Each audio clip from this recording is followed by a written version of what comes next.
Alright, now that it's light, good morning everybody. Good morning. We are on our way to Indianapolis for Homesteaders of Indiana Conference. Yeah, Homesteaders of Indiana Conference. He knew.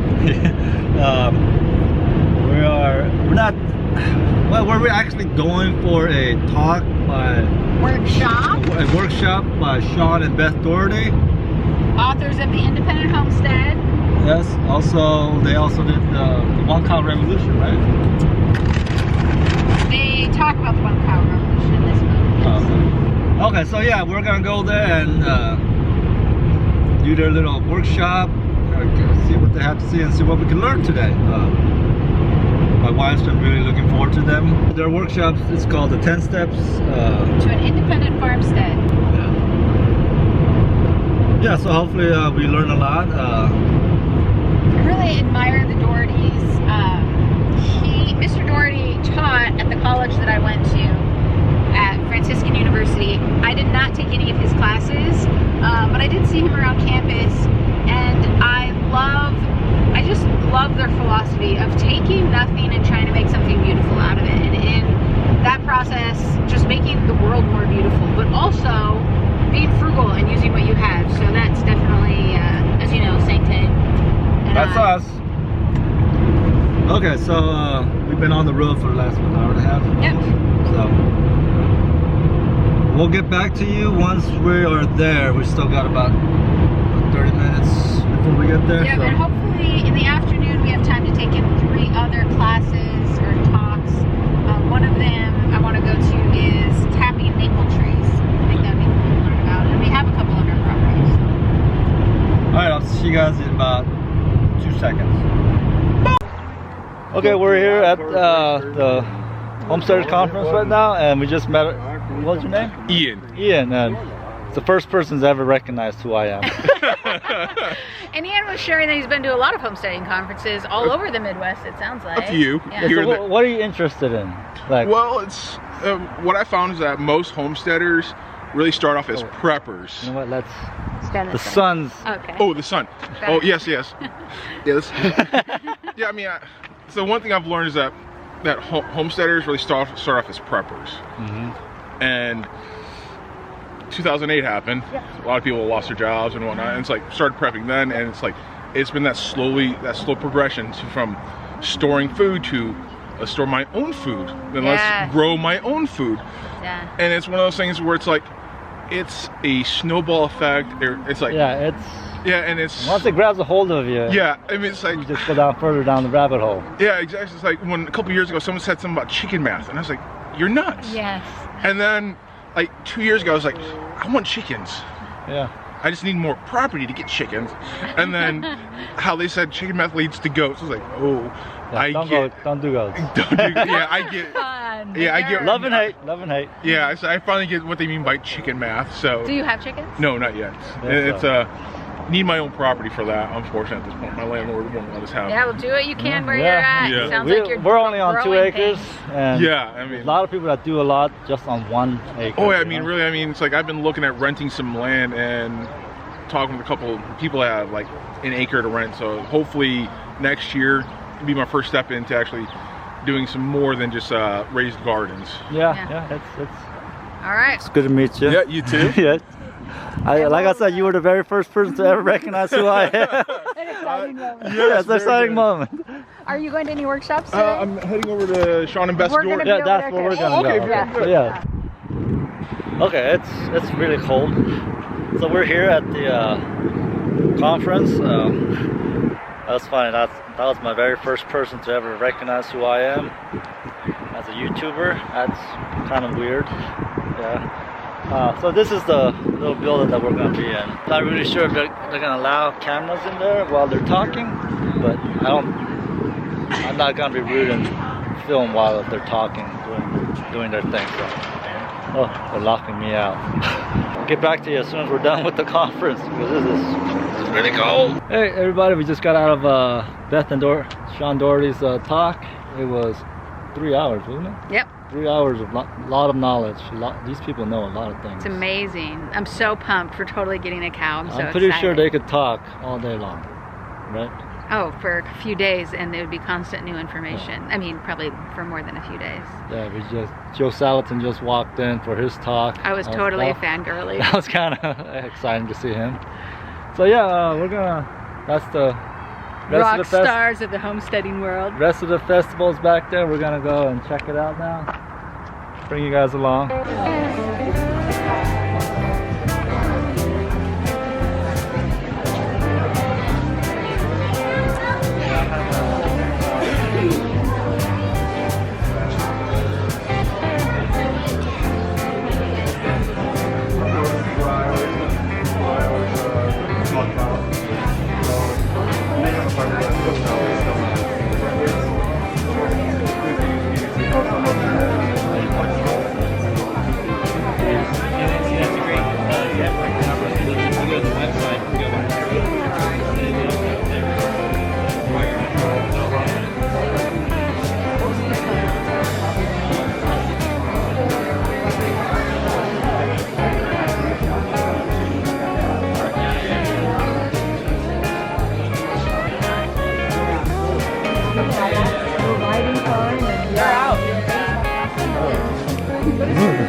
Look at that. Hi, Mr. Dougherty. Hi. How are you? Good. I'm Angela. Okay. I went to Franciscan, so Oh. stomping grounds. Okay. Welcome. So do I know you? I didn't take any classes. We Right, do little right, things right, like exactly. Easter I know what you did. mean. Oh my gosh, They're all in yes. household with me. Okay. And I know they love you very much. No, I love you very, very much because you do this. So even though I didn't have you as a teacher, I do have you as a teacher. Yeah, that's right. Yeah. That's right. I actually already have your book. I wondered if you and Beth could sign it. Oh, we have. But he won't let me help. And we actually sent a message, email This a couple generation weeks is ago like because we that. were going They through have a really hard time with the rain. Yeah. God We bless were you. I hoping hope to that come works get a out. tour of your place. So you want me to start? Yes. Okay, he's doing that. Can I help you? God bless y'all. It's a little warm, but that's a good thing. That's right. Yeah, it's just, I Do love you have family that that. wants to cooperate? I guess I think we have a similar background in terms of like being having small children and trying to do something despite all of those things. Especially now, I mean, even when you started, you probably already saw it, but now looking at where the world is going. Oh, it's gone way beyond when we. It was not nearly as imperative as it is now. That Tell me your first name. Angela. when I hear Mr. Gordon, Sorry. throw back to me. Oh no, it's really I kind of like it, but yeah, When he no. was a teacher, when you were a teacher, that's what I meant. Yeah. On your slideshow, you mentioned breeding and exotic animals. So Yes, do coonies fall under exotic animals? What is your feeling about that? Yeah. It would be exotic to us, just because we would say if we're going to get a pig, we're going to get a pig that was just kind of a standard old spot or. One reason for that is so coonies they become popular largely by the metric of ever since the idea of pastured pigs came in, the idea of pigs that don't root came in, right? So the word pastured came to be a gold standard, and I think people assumed that if you could pasture your dog, it was a better dog, right? Okay. So we were trying to pasture a bunch of animals that are not actually grazing animals. And it's sort of a bow to the fact that, yeah, like a pen is not the most natural situation for most animals to find themselves in. But it led to a misunderstanding that in a lot of people who got the impression that you could feed poultry and pigs the way you could feed ruminants. Okay. Ruminants digest cellulose, poultry and pigs do not digest cellulose. So they still need protein. They still need protein and carbs, in fact. So the coonies came in and they were popular for some easy reasons. They're little. Everybody thinks little means easier. They're cute. They're not supposed to root. Yes, they're very dark. But where pigs fit in a human food production system is that they're omnivores. They eat what we eat, but they eat what the parts and the conditions we won't eat. They eat our trash. They eat downstream from us. So if you're in any situation where you're producing human food, you're going to have surplus and waste parts. And if you keep pigs, you can take that more or less low quality food, run it through a pig, and you get 3 marvelous products. You get proteins and fats that were previously just like carbs and cellulose. That's magical. Plant foods are low in protein and fat. Animal foods are high in protein and fat. So you can use an animal to convert and store low quality food into high quality food, do it. They reproduce it at an incredible rate, and they grow fast, which means that if you have a bunch of perishable surplus, you can quickly, before it spoils, turn it into pigs. And they produce compost for us, which, if you're actually pasturing your animals, their manure is falling on the pasture. So it's nice to have an animal who isn't pastured who will produce compost for the garden. So do you feel like people use coonies for pasture, but they could be utilized the same way other pigs are utilized? I think people put coonies on pasture and then are really glad coonies don't eat that much, but they also grow really slowly and they finish out smaller. So in the end, you use more time to produce a slightly smaller pig, and maybe it was cheaper and maybe it wasn't, but your actual work invested is pretty similar, whether it's a little pig or a big pig. So I think we've just sort of gone down a rabbit hole with the coonies. I think they're great in certain circumstances. Let me explain to you my whole weekend. Okay. So we started a breeding program for coonies. So I have coonies. Okay. For all intents and purposes, because they sell very quickly and they can sell well, and I was trying to find a source of income to cover things like I just was reading Beekeeping with a Smile. Right. I'm going to be building a Land's Hive. Right. So I'm kind of invested in the cooney thing. But I'm missing a cow who he went to use the bathroom during the cow part, and why we need a cow. Which means we have to still talk to him and convince him you need a cow. Yeah. That was the will of God. So we have 3 acres, 2 owned, one right next to us that's wooded that we're allowed to use. That's wonderful. And then there's this section of power lines that's going in another direction. Here.